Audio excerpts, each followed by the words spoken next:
دویمه نښه به بله ذکر کو په دې باندې به دویمه نښه به بله ذکر کو او په دې باندې به دا درس خپل ختم کو. دویمه نښه چې هغه وړه نښه ده او راښکاره شوې ده د پیغمبر صلی الله علیه وسلم مرګ. د پیغمبر صلی الله علیه وسلم وفات کېده دا د قیامت ته رانږدې کېدو وړه نښه ده او په دې به د حدیث وښایو. په صحیح بخاري کې دا حدیث دی. عوف بن مالک رضی الله عنه وی اتیت النبي صلی الله علیه وسلم فی غزوة تبوک وهو فی قبة من ادم.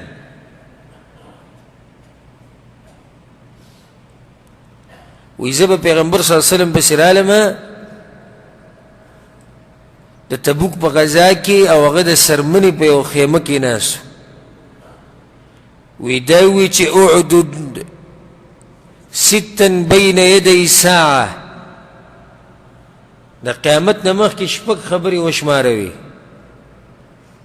شپږ خبرې قیامت نه مخکې وشمارئ. موتی زما مرګ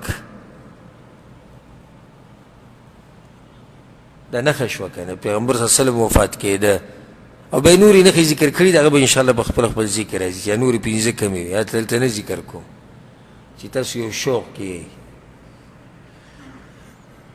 بل حدیث والا امام احمد بن حنبل رحمه الله راوړی امام طبراني م راوړی معاذ بن جبل رضی الله عنه وی پیغمبر صلی الله علیه وسلم دا خبره کړې ده ست من اشراط الساعه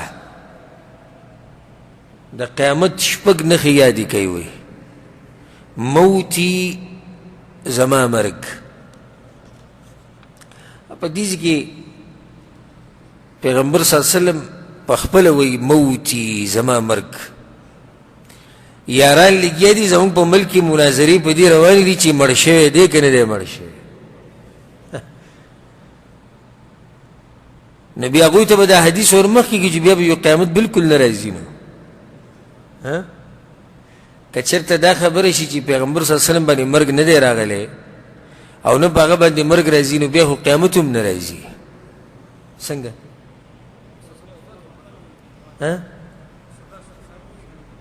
پیغمبر صلی الله علیه وسلم چې قیامت نه مخکې به دا تاسو وینئ شپږ نښې به وینئ قیامت به راځي وایي زما مرګ به وینئ نو چې مرګ په هغه نه راځي نو بیا خو قیامت نه راځي.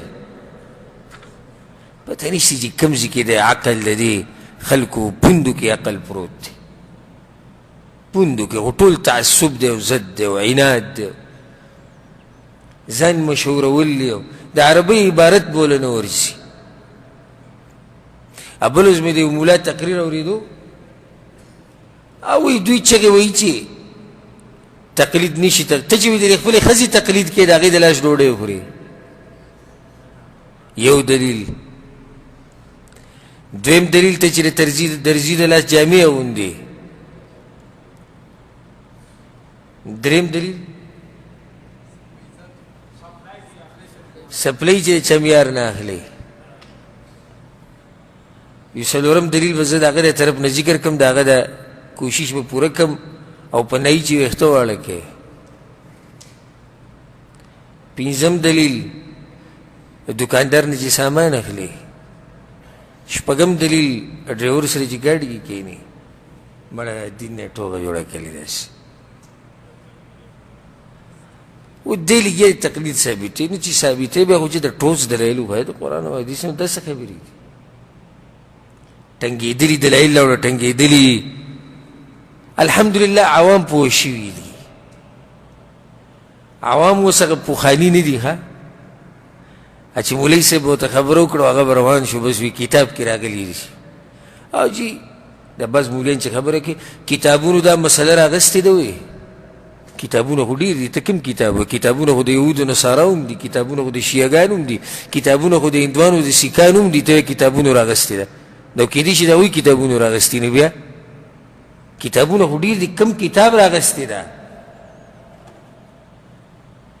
یو ملګري ما ته وي د درسونو کې موږ سره کېناستو بیا وایي کلي ته لاړم اوس تللی د کلي ته هلته نهایي تللی وی د کلي د ملا سره ملاو شوم وی مسلې تپوس مې ته وکړو ما ورته وایي چې دا مسله د دې څه حکم دی او که دلیل ورسره ذکر کوي وی دی دلیل سره دیسی را چشمه و استماع ته دیسی وکتو چې راته ښکاري وابي شوی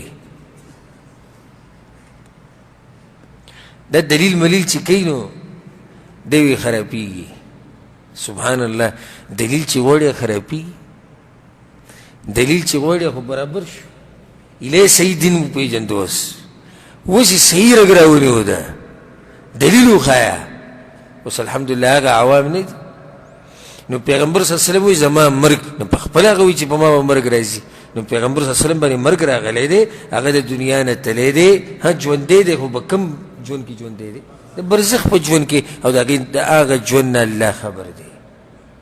خو نور د دنیا هغه ژوند ختم شوی دی، او هغه په کوم کال کې ختم شوی دی؟ 11 کالو او ورځ کوم وه؟ د پیر ورځ وه، او میاشت کوم وه؟ ربیع الاول میاشت وه، چې پیغمبر صلی الله علیه وسلم د دې دنیا نه لاړو او د هغه سفر ختم شوی. انشاءالله د سیرت په درسونو کې به راته هغه واقعه تفصیلا بیانو چې څنګه پیغمبر صلی الله علیه وسلم باندې مرګ راغلی او هغه ناشنا حالات په صحابه کرامو باندې چې کوم راغلي په مؤمنانو باندې غټ مصیبت چې کوم راغلی هغه دا دی چې پیغمبر صلی الله علیه وسلم دنیا نه تللی.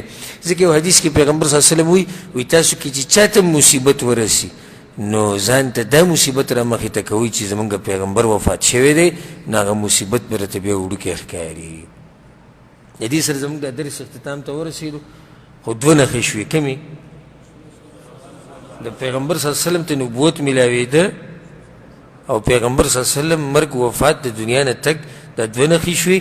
او ځان سره کوشش دا کوئ چې یو کتاب یو کاپي راوړئ، پای کې لیکئ د فایدهمنې خبرې دي. الله سبحانه وتعالی دې په موږ پوه کړي. هذا والله اعلم وصلى الله وسلم على نبينا محمد وعلى آله وصحبه اجمعين.